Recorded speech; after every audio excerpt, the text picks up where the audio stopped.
প্রিয় শিক্ষার্থীরা, আসসালামু আলাইকুম। আশা করি সবাই ভালো আছো। আজকে আসলাম আরেকটি পর্বে আলোচনা করব অধ্যায় 4 62 পৃষ্ঠার যে অঙ্কগুলো আছে এই অঙ্কগুলো নিয়ে আলোচনা করব। তো তোমরা অবশ্যই শেষ পর্যন্ত দেখবে, আমি তোমাদেরকে সহজ করে বুঝিয়ে দেবো। আর আমার চ্যানেল নতুন হয়ে থাকলে চ্যানেলটি সাবস্ক্রাইব করে আমার পাশে থাকবে এবং ভিডিও ভালো লাগলে অবশ্যই ভিডিও শেষে একটি লাইক কমেন্ট করে দেবে। চলো আমরা অঙ্কগুলো শুরু করি। তো এখানে দেখতে পাচ্ছ যে একটি অঙ্ক দেওয়া আছে, এখানে 1 নম্বর একটা অঙ্ক দেওয়া আছে, করে দেওয়া আছে এখানে নিয়মগুলো। তো আমি এই 2 থেকে আলোচনা করব। তো এই পৃষ্ঠার অঙ্কের মূল উদ্দেশ্য হচ্ছে যে তোমাদের গাণিতিক বাক্যে অঙ্ক থাকলে কোনটার কাজ আগে কোনটার কাজ পরে করতে হয় সে নিয়ে অঙ্ক, অর্থাৎ গাণিতিক বাক্যে সাজানোর মাধ্যমে। অর্থাৎ এখানে যে দেখতে পাচ্ছ হিসাবের অঙ্ক দেওয়া আছে, এই অঙ্কগুলো কোনটার আগে কাজ কোনটার পরে কাজ করতে হবে সে নিয়ে অঙ্ক। তো এখানে আমরা সাধারণত যদি সরলের অঙ্ক বা হিসাবের অঙ্ক করি, যে আগে প্রথমে ভাগের কাজ করতে হয়, তারপর গুণে, তারপর যোগ বিয়োগের। কিন্তু এই গাণিতিক বাক্যের ক্ষেত্রে বলছে যেটা আগে আসবে সেটা আগে কাজ করতে হবে।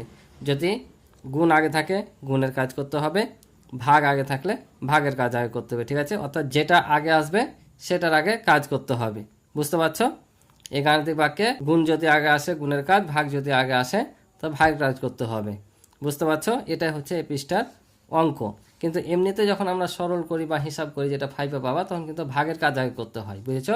সরলের অঙ্কে বা হিসাবের অঙ্কে ভাগের কাজ আগে, তারপর গুণ, তারপর যোগ বিয়োগ। কিন্তু এই গাণিতিক বাক্যে তোমাদের ক্লাস 4-এর কথা বলেছে, এই গাণিতিক বাক্যে যেটা আগে আসবে সেটা আগে করতে হবে। যেখানে বলেই দিয়েছে দেখো, একটি গাণিতিক বাক্যে গুণ ও ভাগ থাকলে যেটি আগে আসবে সেটি আগে সমাধান করতে হবে। ঠিক আছে, অর্থাৎ এই পৃষ্ঠার ক্ষেত্রে যেটা আগে আছে সেটা আগের কাজ করব, পরেরটা পরের কাজ করব। তো চলো আমরা প্রথমে এই অঙ্কটা দেখি। 2 নম্বর অঙ্কটা যে বলছে প্রতিটি প্যাকেটে 30টি করে মার্বেল আছে, এরকম 15টি প্যাকেট কিনে 18 জনের মধ্যে সমানভাবে ভাগ করে দিলে প্রত্যেকে কয়টি করে মার্বেল পাবে। অর্থাৎ প্রতিটি প্যাকেটে, মানে একটি প্যাকেটে 30টি মার্বেল আছে, তাহলে এরকম 15টি প্যাকেট কিনলো, কেনার পর 18 জনকে দিল, তারপর ভাগ করে দিলে 18 জনকে ভাগ করে দিলে প্রত্যেকে কত করে পাবে। তার মানে আমরা বুঝতে পারছি একটি প্যাকেটে যদি মার্বেল থাকে, প্রতিটি মানে কি একটি, তাহলে একটি প্যাকেটে যদি 30টি মার্বেল থাকে তাহলে 15টি কিনেছে। তাহলে 15টি যখন কিনছে তখন বেশি কিনছে না, কারণ একটিতে যদি 30টি থাকে 15টি কম থাকবে না বেশি, 15টিতে বেশি থাকবে। তাহলে বেশি হলে কি করতে হয়? গুণ। তারপর যখন 18 জনকে ভাগ করে দিচ্ছি তখন কি হবে? ভাগ করতে হবে। তাই এখানে দেশে দেখো প্রত্যেকে মার্বেল পাবে। তাহলে মার্বেলের প্যাকেট কয়টি? একটি। আছে কতটি করে? 30টি করে। তাহলে একটিতে যদি 30টি থাকে, 15টি কিনেছে, তাহলে 15 কী হবে? বেশি হবে, তাই এটা গুণ। তারপর এটার সাথে এটা গুণ করে যা পাবো, কয়জনকে দিয়েছে? 18 জনকে দিয়েছে। তাহলে একজন কত করে পাবে? 18 দিয়ে ভাগ করলে আমাদের একজনের বেড়ে যাবে। তাহলে আমরা একটি প্যাকেটের মার্বেলকে 15 দিয়ে গুণ করব, তাহলে 15টি প্যাকেটের মার্বেলের সংখ্যা পাবো, তারপর 18 দিয়ে ভাগ করলে একজনে কত পাবে সেটা পেয়ে যাব। তাহলে কি বললাম? এই গাণিতিক বাক্যে আগে যেটা থাকবে সেটা আগে কাজ করতে হবে। তাহলে গুণ আগে এসছে, তাহলে গুণের কাজ করব, তারপর ভাগ। তাহলে আমরা যদি গুণ করি, এখানে দেখো 15 দুগুণা 30, ঠিক আছে? 15 দুগুণা 30, আর এই যেখানকার একটা শূন্য বসে যাবে, এটা হচ্ছে 15 দুগুণা 30-এর শূন্য, আর এই শূন্যটার জন্য একটা চলে আসবে। ঠিক আছে, এবার হচ্ছে 18। তাহলে এখন আমরা 18-তে 300-কে ভাগ করব। তো চলো আমরা ভাগ করে দেখি কত পাই। তো দেখো আমরা যদি ভাগ করি 18-তে 300-কে, তাহলে কত পাবো? তাহলে 18-কে 18, 18 মানে 36, বেশি হচ্ছে, তাহলে আমরা 1 দিয়ে নিব। 18-কে 18, তাহলে এখান থেকে 1 ধার নিলাম, 10 হলো, 10 থেকে 8 বাদ দিলে 2, এখানে 1 পরিশোধ করলাম, 2 হলো, 3 থেকে 2 বাদ দিলে 1, এই 0 নামবে। এবার আমরা কত দিয়ে গুণ করবো? আমরা এবার 6 দিয়ে গুণ করে দেখে এটাকে। তাহলে 6 8 কত হবে? 48-এর 8, হাতে থাকে 4, 6-কে 6, আর 4-এ 10, 108। তার মানে আমাদের এটা নেওয়া যাচ্ছে। আমরা যদি এটাকে 7 দিয়ে গুণ করি বেশি হতে পারে। 7 8 56, 6, হাতে থাকে 5, 7 1 7, আর 5 12, 126, বেশি হচ্ছে। তাহলে কত দিয়ে নিব? 6 দিয়ে। তাহলে 6 দিয়ে যদি নিই তাহলে 108, বাদ দিলে হচ্ছে তোমার আবারও 12 থাকছে। ঠিক আছে, তাহলে আমরা কতজন পেলাম? 16 জন। আর এই যে ভাগশেষ থাকছে, এখানে ভাগশেষটা দরকার নেই, কারণ আমাদের বলেছে কি? আমাদের বলেছে যে কতজনকে দেওয়া যাবে, তাহলে আমাদের যতজনকে দেওয়া যাবে তত বসাবো, আর ভাগশেষটা থেকে যাবে। তাহলে আমাদের এখানে উত্তর আসলো কত? এখানে আসলো 16, অর্থাৎ প্রত্যেকে 16টি করে মার্বেল পাবে। আর যেটা বাকি থাকলো 12টি, ওটা বাকি থেকে গেল। ঠিক আছে, তাহলে প্রত্যেকে 16টি করে মার্বেল পাবে, এটা হচ্ছে উত্তর। বুঝতে পারছো? তো পরের অঙ্কগুলো এভাবে করতে হবে, আগেরটা আগে পরেরটা পরের কাজ। তো চলো আমি সরাসরি খাতায় উঠে তোমাদেরকে করে দিই। তাহলে দেখো আমরা এখন এটা কি করব?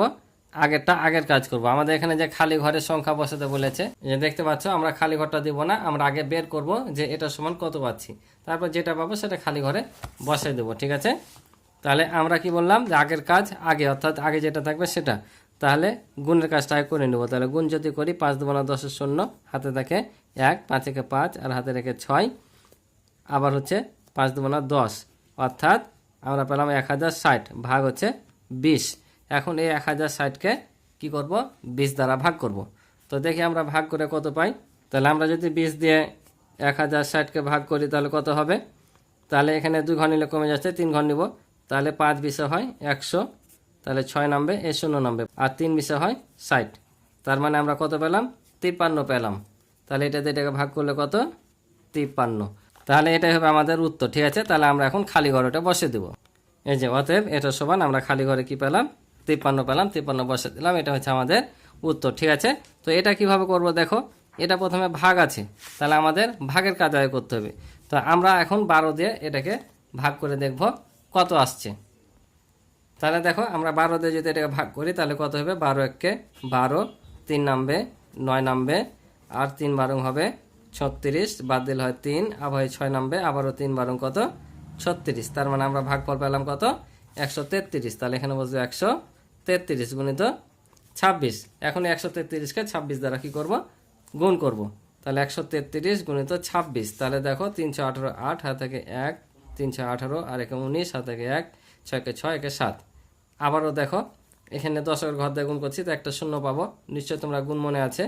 তাহলে 3 দুগুণা 6, 3 দুগুণা 6, 2 একে 2, তাহলে যোগ করলে হবে 8, 15, 9 6 15, 5 হাত থেকে 1, 7 6 13, আর হাতে থেকে 14, 4 হাত থেকে 1, 1 আর 2 3, তাহলে কত পেলাম 34 58, অর্থাৎ 3458। তাহলে এটা এখন আমরা ফাঁকা ঘরে বসে দেবো। তাহলে দেখো এটা আমরা উঠিয়ে ফাঁকা ঘরে জাস্ট বসে দিলাম। এটা হচ্ছে উত্তর, আশা করি বুঝতে পারছো। পরের দুটাও সেম, তো চলো করে দিই। তো দেখো পরের অঙ্ক দুইটা করি। তাহলে এবার আমরা কি করব, আবার আগে ভাগের কাজ। তাহলে আমরা এটাকে ভাগ করে দেখব কত পাচ্ছি। তো আমরা যদি 22 দিয়ে এটাকে ভাগ করি তাহলে কত পাবো। তাহলে দেখো 22 একে 22, 22 দুগুণা 44, 3 22 হয় 66, বেশি হয়ে যাবে। তাহলে আমরা 2 দিয়ে নিব, তাহলে 44। তাহলে এটা থেকে এক ধার নিলাম, 13 থেকে 4 বাদ দিলে 9, এখানে 65 দিলে 5, 6 থেকে 5 বাদ দিলে 1, আর এখানে নামবে 8। এবার কত দিয়ে করলে আমাদের হবে। তো আমরা যদি এটাকে দেখো 9 দিয়ে করি তাহলে হবে 9 দুগুণা 18, 8 হাত থেকে 1, আবারও 9 দুগুণা 18, একে 19, তাহলে আমাদের মিলে যাচ্ছে, অর্থাৎ 29। তাহলে আমরা এখানে পাইলাম 29 গুণ হচ্ছে 35। এখন আমরা 29কে 35 দিয়ে কি করবো, গুণ করে দেবো। তাহলে 29 গুণিত 35, তাহলে 5 নাম 45 এর 5, হাত থেকে 4, 5 দুগুণা 10, আর 4 হচ্ছে 14। তারপরে 10 ঘর দিয়ে করছি, তাই একটা শূন্য পাবো। আবার 3 নাম 27 এর 7, হাত থেকে 2, 3 দুগুণা 6, আর 2 হচ্ছে 8। তাহলে যোগ করলে হবে 5, 4 আর 7 হচ্ছে 11, 1 হাত থেকে 1, 8 আর 1 9, আর হাত থেকে 10, তাহলে 1015। তাহলে এখানে 1015, এটা হবে আমাদের উত্তর। তাহলে আমরা এখানে বসে নিব কোনটা, ফাঁকা ঘরে বসে নিব। তাহলে এখানে আমরা বসে নিলাম ফাঁকা ঘরে 1015। ঠিক আছে, এবার পরেরটা দেখো। এবার তাহলে কি কাজ করব, এবার গুণ আছে, আমরা আগে গুণের কাজ করে নিব। তাহলে 374কে 13 দিয়ে গুণ করে নিব। তো 374কে যদি আমরা 13 দিয়ে গুণ করি কত পাবো দেখো, 3 4 12, 2 হাতে থাকে 1, 3 7 21, আর হাতে 22, হাতে রাখে 22, 22 2, হাতে থাকে হচ্ছে 2, 3 3 9, আর 2 11। আবার একটা শূন্য পাবো 10 ঘর দিয়ে করছি, তাহলে 4 একে 4, 1 দিয়ে যাকে গুণ করবো সেটাই হবে, 7 থেকে 7, আর 3 একে 3, যোগ যদি করি 2 6, এটার সাথে যোগ করলে 8 4, তাহলে কত পেলাম 4862। তাহলে 4862 ভাগ হচ্ছে 17। এখন 17 দিয়ে এটা কী করবো, ভাগ করব। তাহলে আমরা যদি 17 দিয়ে এই 4862কে ভাগ করি তাহলে কত আসবে দেখে নিই। 17 দুগুণা 34, আর থেকে 4 বাদ দিলে 4, আর এ থেকে এটা বাদ দিলে 1, 6 নামবে। এবার কত দিয়ে গুণ করা যায়, এটাকে আমরা 9 দিয়ে গুণ করে দেখি। তো 9 দিয়ে যদি গুণ করি তাহলে কত হবে, 7 নাম 63, 3 হাত থেকে 6, 9 কে 9, 6 15, 153, আর এখানে আছে কত 146, বেশি আছে। তাহলে কত 8 দিয়ে নিই, 8 দিয়ে গুণ করলে 7 8 56, 6 হাতে থাকে হচ্ছে 5, 8 একে 8, আর হাতে 5 13, 136, এটা নেওয়া যাবে, 136 নিলাম। তাহলে বিয়োগ করলে হবে 0, এটা দিয়ে বাদ দিলে 1, আর এই যে 1 ঘর নামবে, আর এই যে 8 দিয়ে গুণ করেছিলাম 8টা এখানে বসবে। এবার কত দিয়ে গুণ করলে 102 পাবো। তো 8 দিয়ে গুণ করে এটা পেয়েছি, তাই না। এবার তাহলে আমরা 6 দিয়ে গুণ করে দেখি, কারণ এখানে 36 আছে, অনেকগুলো কম আছে, তাই আমরা এটাকে 6 দিয়ে গুণ করবো। 6 7 42, 42 2 হাত থেকে 4, আবার 6 কে 6 আর 4 হচ্ছে 10, তাহলে 102 মিলে যাচ্ছে। অর্থাৎ আমাদের এখানে 6 বসবে আর এখানে 102, তাহলে আমাদের এখানে ফলাফল শূন্য। তাহলে কত পেলাম? 286। তাহলে আমাদের এখানে বসবে 286। ঠিক আছে, তাহলে আমরা উত্তর পেয়ে গেলাম। ফা করে বসে দেবো। তাহলে হয়তো আমরা বসে দিলাম এটা সমান এত। ঠিক আছে, আশা করি তোমরা বুঝেছো। তো আজকে এ পর্যন্ত ছিল এই পর্বে অঙ্ক। আশা করি তোমরা বুঝেছো। ক্লাসটি ভালো লাগলে অবশ্যই চ্যানেলটি সাবস্ক্রাইব করে পাশে থাকবে এবং ভিডিওতে লাইক কমেন্ট করে দিবে। আর ইতিপূর্বে যারা আমার চ্যানেলটি সাবস্ক্রাইব করে রয়েছে তাদেরকে অসংখ্য ধন্যবাদ। আমার পুরো ভিডিওগুলো দেখতে চাইলে এই ভিডিও ডিসক্রিপশনে লিঙ্ক পেয়ে যাবো, অথবা আমার চ্যানেলের প্লে লিস্টে গিয়েও সরাসরি দেখে নিতে পারবে। তো আজকে এ পর্যন্ত ভালো সুস্থ থাকো, দেখা হবে নতুন পর্বে। আল্লাহ হাফিজ।